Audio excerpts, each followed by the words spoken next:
Hello guys, तो आज हम बीएससी थर्ड ईयर से related applied and economic zoology की पेपर फर्स्ट से फर्स्ट यूनिट पैरासाइटोलॉजी को पढ़ने जा रहे हैं। तो पैरासाइटोलॉजी में तीन मोस्ट इम्पोर्टेंट टॉपिक हैं, जिसमें पहला ट्रिपनोसोमा, जियार्डिया एंड वोचेरिया। तो आज हम ट्रिपनोसोमा के बारे में स्टडी करेंगे और अगली आने वाली दो वीडियो में जियार्डिया एंड वोचेरिया को देखेंगे। तो क्वेश्चन कैसे आता है, ट्रिपनोसोमा के स्ट्रक्चर एवं लाइफ हिस्ट्री का वर्णन कीजिए तथा यह कौन सा रोग उत्पन्न करता है, इसके रोगों के उपायों का वर्णन कीजिए। यह ऐसे आ सकता है, ट्रिपनोसोमा के स्ट्रक्चर एवं रिप्रोडक्शन मेथड का वर्णन कीजिए। तो शुरू करते हैं। ट्रिपनोसोमा की लाइफ हिस्ट्री 2 फेज में पूरा होती है। जो ट्रिपनोसोमा होता है उसकी जो लाइफ हिस्ट्री होती है वो है 2 फेज में पूरा होती है। फर्स्ट ह्यूमन में और दूसरा सीसी फ्लाई में। अर्थात यह डाइजीनेटिक होता है। मोस्ट इम्पोर्टेंट है, डाइजीनेटिक होता है। इसके लाइफ साइकिल का एक भाग ह्यूमन व अन्य पालतू एनिमल काऊ, हॉर्स, कैट, बुफेलो आदि में पूरा होता है तथा दूसरा भाग सी फ्लाई, जिसका जूलॉजिकल नेम ग्लोसिना पल्पेलिस है, वह खटमल की बॉडी में कंप्लीट होता है। स्ट्रक्चर की बात कर लेते हैं। संरचना, ट्रिपनोसोमा यूनिसेलुलर, माइक्रोस्कोपिक तथा वर्म के समान प्रोटोजोआ है। इसकी बॉडी कलरलेस, लॉन्ग, पत्ती के समान चपटा तथा स्पिंडल शेप्ड होता है, जैसे आप इसमें देख सकते हैं।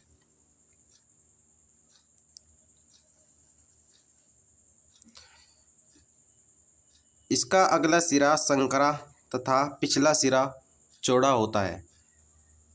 इसका जो अगला सिरा होता है वो संकरा टाइप का होता है और पिछला सिरा चौड़ा होता है।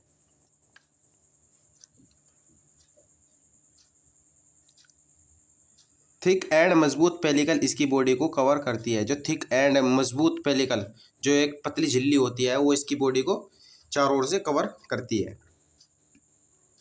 पेलिकल के नीचे स्मूथ मायोनिमा या माइक्रोट्यूब्यूल्स होते हैं।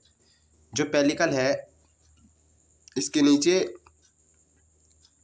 बहुत ही स्मूथ माइक्रोट्यूब्यूल्स होते हैं।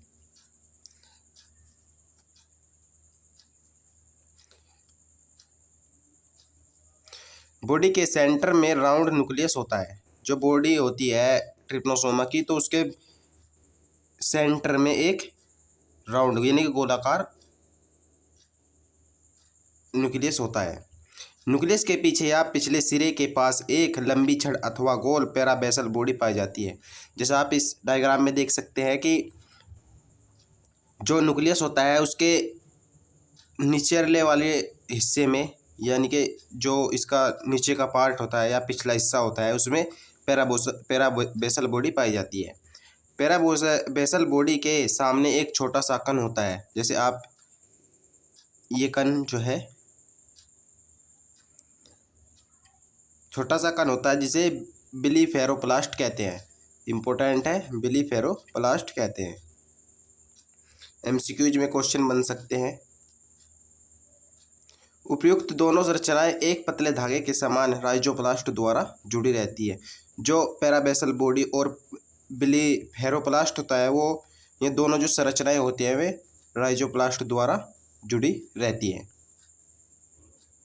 तो आप डायग्राम में देख सकते हैं, सबसे ऊपर की तरफ फ्री फ्लैजिलम होता है, जो ह्यूमन के ब्लड के प्लाज्मा में इसे मोशन यानी गति करने के लिए हेल्प करता है। और पेलिकल जो इसकी चारों तरफ बॉडी को कवर करती है।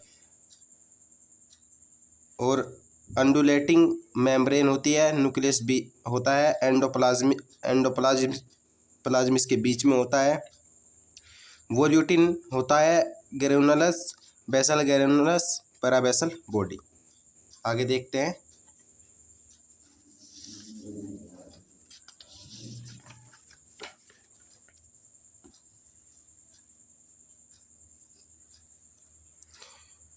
पॉलीमॉर्फिज्म इन ट्रिपनोसोमा में बहुरूपता।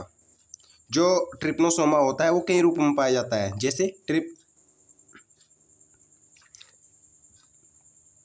ट्रिप्नोसोमा पॉलीमॉर्फिज्म एनिमल है। लाइफ हिस्ट्री की भिन्न भिन्न फेज में इसका शेप तथा स्ट्रक्चर अलग अलग होता है। ट्रिप्नोसोमा में 4 टाइप की फेज पाई जाती है।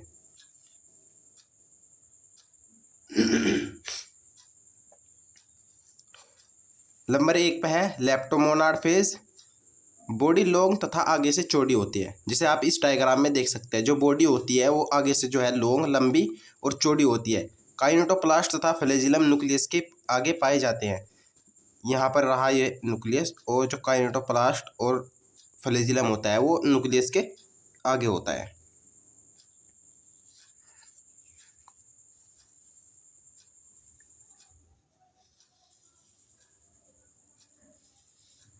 नंबर 2 पे है किरिथिडियल फेज। काइनेटोप्लास्ट तथा फ्लैजिलम का सिरा बॉडी के ऑलमोस्ट सेंटर में बट न्यूक्लियस के आगे स्थित होता है। जो फ्लैजिलम का सिरा होता है वो बॉडी के बिल्कुल सेंटर में और न्यूक्लियस से आगे होता है। नंबर 3 है ट्रिप्नोसोमा फेज। काइनेटोप्लास्ट तथा फ्लैजिलम का सिरा बॉडी के पिछले पार्ट में स्थित होता है, जैसे आप इस डायग्राम में देख सकते हैं कि बॉडी के निचले भाग में फ्लैजिलम होता है। नंबर 4 पे लिस्मानिया फेज। इसकी बॉडी गोलाकार होता है। इसमें काइनेटोप्लास्ट केंद्रक के आगे स्थित होता है, परंतु फ्लैजिलम बहुत स्मॉल होता है। आगे चलते हैं।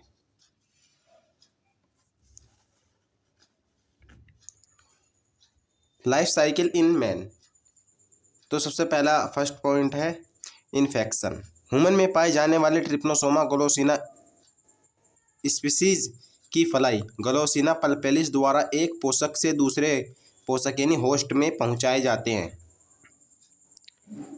ह्यूमन में पाए जाने वाले ट्रिप्नोसोमा ग्लोसिना स्पीसीज की फलाई ग्लोसिना पल्पेलिस द्वारा एक होस्ट से दूसरे होस्ट में पहुंचाए जाते हैं।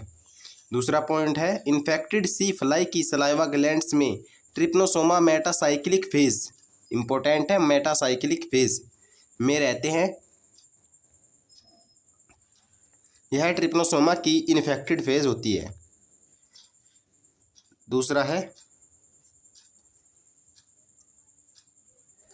मल्टीप्लिकेशन, गुणन। ह्यूमन के ब्लड में पहुंचकर मेटासाइक्लिक ट्रिप्नोसोमा लंबा तथा सिलेंड्रिकल हो जाते हैं। जो ह्यूमन है उसके ब्लड में पहुंचकर मेटासाइक्लिक जो ट्रिप्नोसोमा होता है वो लंबा और सिलेंड्रिकल हो जाता है। फ्लैजिला की हेल्प से ब्लड प्लाज्मा में तैरते हैं। जो फ्लैजिला है उसकी हेल्प से ब्लड प्लाज्मा में तैरते हैं। यहाँ से लॉन्गिट्यूडिनल बाइनरी फिजन द्वारा गुणन करते हैं। तीसरा पॉइंट है मेटामॉर्फोसिस। जब पैरासाइट होस्ट से ग्लूकोज एब्जॉर्ब नहीं कर पाता तो इसमें मल्टीप्लिकेशन रुक जाता है तथा ये स्मॉल एंड थिक रह जाता है। अगला पॉइंट है इस फेज में ट्रिप्नोसोमा अधिक टाइम तक ह्यूमन बॉडी में जीवित नहीं रह सकता।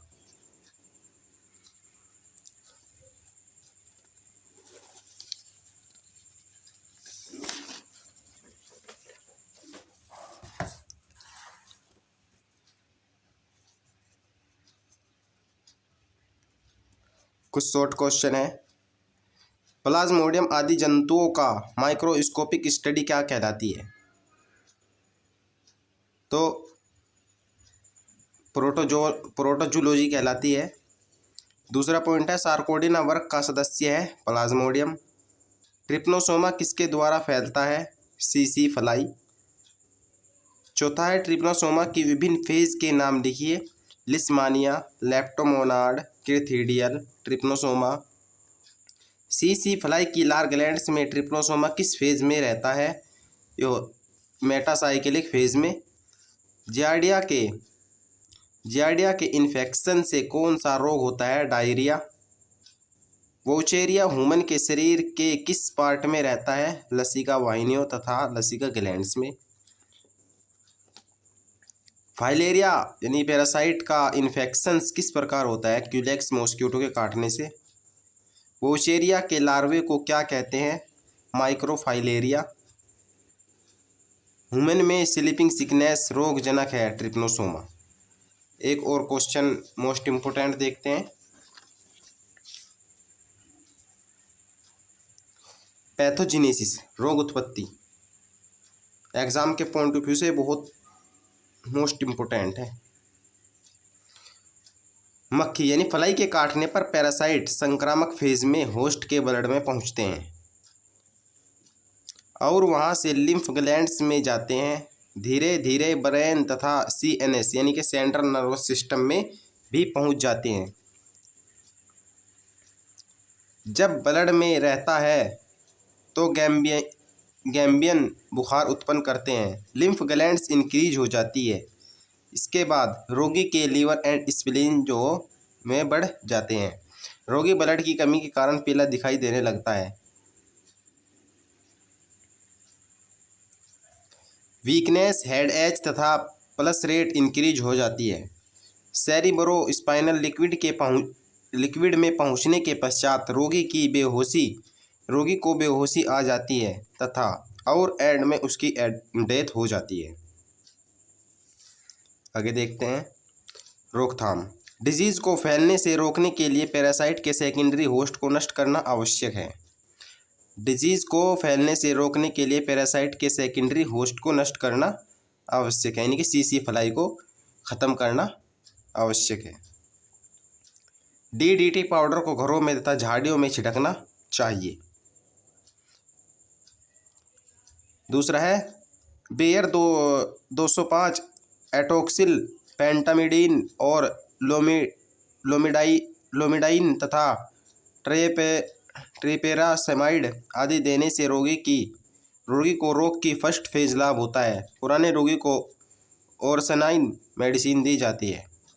कुछ शॉर्ट आंसर हैं, क्वेश्चन है जो हमारे पिछले नोट्स में से ही मिल जाएंगे। ट्रिप्नोसोमा में पॉलीमॉर्फिज्म, ट्रिप्नोसोमा का ह्यूमन में लाइफ साइकिल, CC फ्लाई द्वारा ह्यूमन को काटने पर कौन सा रोग होता है। तो आज की इस वीडियो में बस इतना ही। मिलते हैं अगली वीडियो में, तब तक के लिए थैंक यू।